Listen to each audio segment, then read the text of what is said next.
Qual que é o melhor investimento a longo prazo? Algumas pessoas vão dizer que são ações, fundos imobiliários, renda fixa ou até mesmo Bitcoin. Mas a verdade é que essa pergunta por si só ela está incompleta. Fica comigo que eu vou te trazer duas análises e mais um bônus no final que tu pode ajudar na tua carteira de investimentos a longo prazo.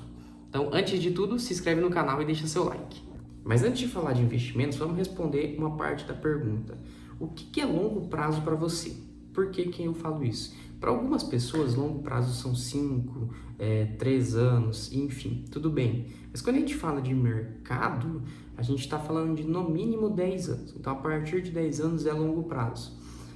E entender isso muda o teu jogo, porque quanto mais tempo tu tem para investir, melhor os teus juros compostos vão trabalhar e mais você vai rentabilizar no final, tá? Por isso eu separei dois casos aqui para a gente trabalhar, um de 10 anos e um de 20 anos.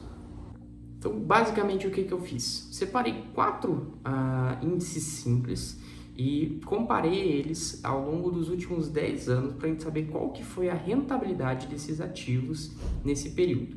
Os índices foram escolhidos, foram o IVV, que é para replicar a bolsa americana.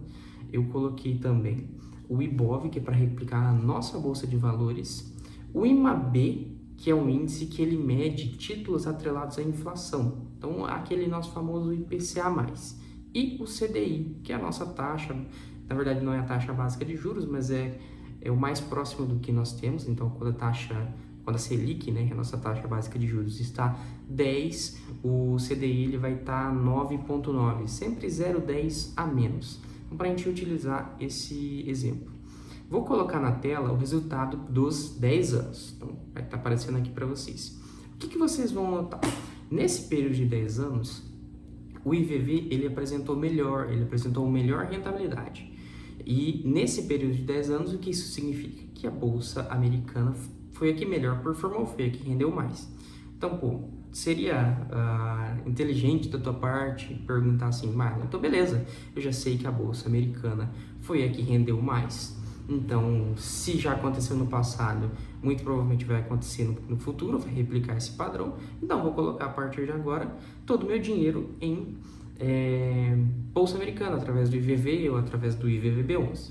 Mas, esse, na verdade, seria a pior forma de tu começar. Primeiro, quando a gente está falando de 10 anos, apesar de a gente já estar falando de longo prazo, a gente vai numa questão de, preciso diversificar minha carteira de uma forma que dentro dessa carteira tenha ativos de renda fixa. Toda carteira tem que ter ativos de renda fixa, em maior ou menor proporção. Para uma pessoa que precisa de pouca liquidez, que está no começo da vida ali, ela pode ter menos renda fixa, lógico, excluindo a parte de reserva de emergência. Todo mundo tem que ter a reserva de emergência. Mas para a carteira de longo prazo, para uma carteira de aposentadoria, ela pode ter um pouco menos de renda fixa. Não significa que ela não tenha que ter, sempre tem que ter, em maior ou menor grau, títulos pré e pós. Então, vamos lá, porque eu vou mostrar agora a segunda simulação. A segunda simulação é a mesma ideia, só que ela é feita por 10 anos. E daqui eu vou colocar na tela também para vocês, nesse momento, o rendimento. O que a gente vai ver nessa segunda simulação?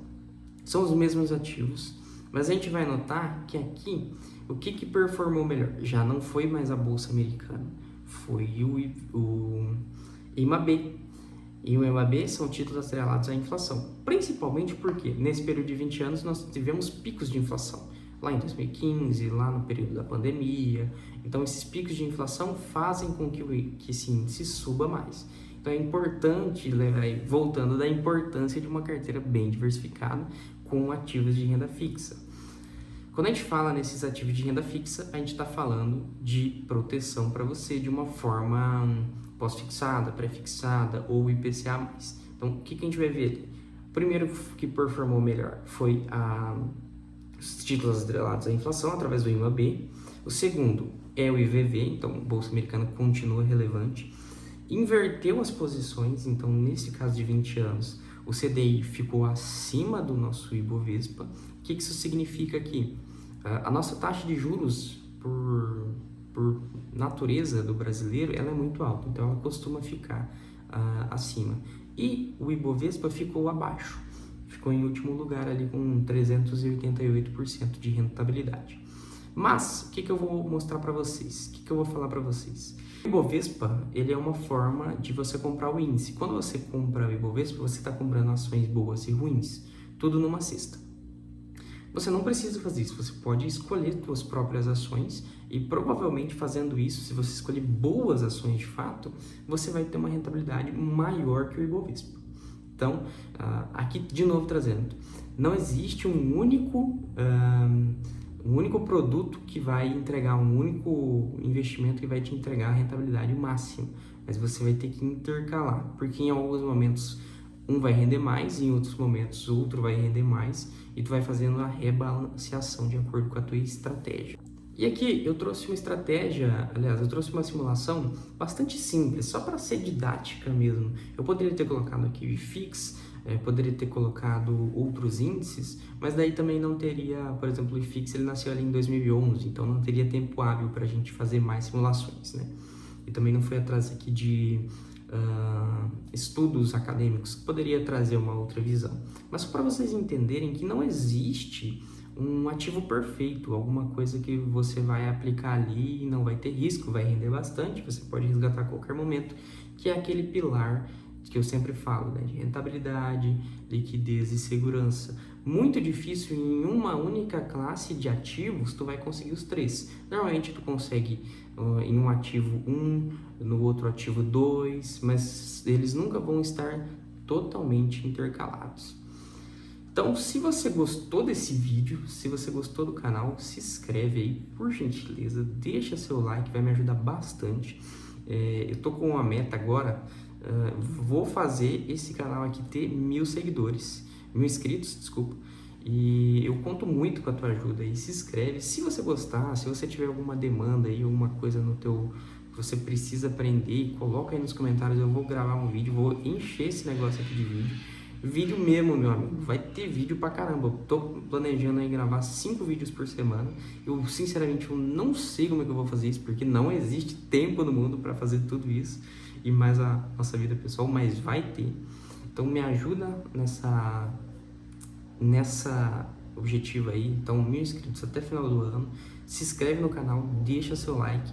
E se você achar que isso é válido, envia para algum amigo teu também. Então agora é a hora do bônus, pessoal. E qual que é o bônus? Eu vou colocar aqui a imagem de uma carteira que eu utilizaria, não é uma recomendação de investimentos, que eu colocaria para mim se eu estivesse iniciando agora, pensando no longo prazo. 10, 20, 30, 50 anos não, né? Mas uns 30 anos ainda vai. Então, vou colocar em algum lugar aqui da tela, provavelmente no meu rosto, que é uma imagem grande, não é uma recomendação de investimentos, mas como eu começaria? Primeiro, 50% do meu dinheiro eu colocaria em renda fixa pós. Então, liquidez diária, rentabilidade em um banco relativamente seguro, né? Então, igual eu já falei em outros vídeos, bancos S1, S2 ali, que tenham garantia do FGC, né? Todos vão ter garantia do FGC, mas enfim, você me entendeu. Então, 50% em renda fixa pós, até porque essa é uma carteira de iniciante, não quer dizer que vou morrer com ela, nunca vou fazer uma alteração. Mas, vou utilizar primeiro a liquidez e a segurança, que a gente falou disso no vídeo, que é um pilar importante, são pilares importantes.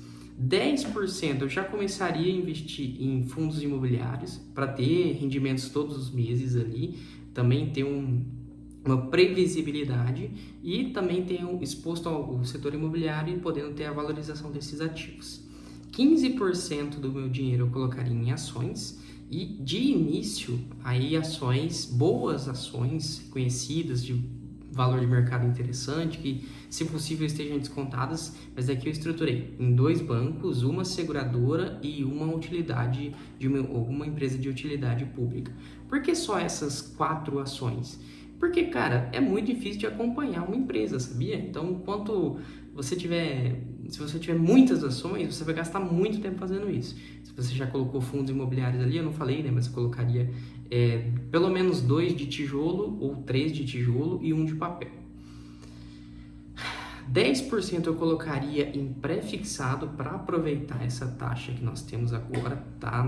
Em valores interessantes e eu acho válido, então 10% eu colocaria em pré-fixado, pensando que futuramente a taxa possa cair. mas a parte do pós-fixado tá lá, 50%. Se ela subir, eu vou estar aproveitando daquele lado da moeda também. E 10% em IPCA+, que é justamente para me proteger da inflação. Poxa, Marlon, mas é só o IPCA+, que te protege da inflação? Não, na verdade as ações e os fundos imobiliários também repassam a inflação, porque o produto final, o serviço que eles oferecem, eles repassam a inflação para o consumidor final, né? Então eles repassam a inflação de uma forma ou outra no seu lucro. Então é esse aí o bônus, galera. Se vocês gostarem, já falei no vídeo, deixa seu like e tamo junto.